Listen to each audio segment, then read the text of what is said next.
BNP নেতা ইশরাক হোসেনকে মেয়রের দায়িত্ব বুঝিয়ে দেওয়ার দাবিতে আন্দোলনে ৪০ দিন বন্ধ ছিল ঢাকা দক্ষিণ সিটি কর্পোরেশনের কার্যক্রম। তবে এ সময়েও ডিএসসিসি কর্মকর্তাদের জন্য বরাদ্দকৃত গাড়ির বিপরীতে স্বাভাবিক সময়ের মতো তেল খরচ দেখিয়ে ৫ কোটি টাকা আত্মসাতের অভিযোগ উঠেছে। এই অভিযোগের ভিত্তিতে রবিবার নগর ভবনে অভিযান চালায় দুর্নীতি দমন কমিশন। এ সময় নথিপত্র জব্দ ও ড্রাইভারদের জিজ্ঞাসাবাদে জ্বালানি বিল অনিয়মের প্রাথমিক সত্যতা পায় তারা।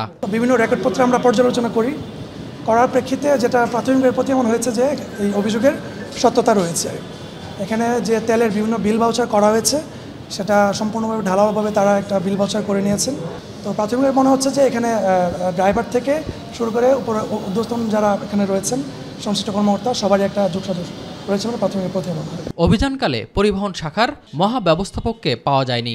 সহকারী ব্যবস্থাপক জানান, গড়মিলের কারণ জানাতে পারবেন কেবল ঊর্ধ্বতন কর্তৃপক্ষ।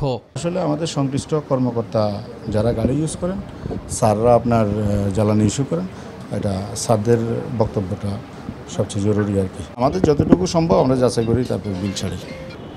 দুদক কর্মকর্তারা জানান, জব্দ করা নথি বিশ্লেষণ করে কমিশনে প্রতিবেদন দাখিল করা হবে। এর ভিত্তিতেই নেওয়া হবে পরবর্তী পদক্ষেপ। এপ্রিল, মে, জুন এই 3 মাসের রেকর্ডপত্র আমরা সংগ্রহ করেছি। এস এম আরিফ, মাই টিভি, ঢাকা।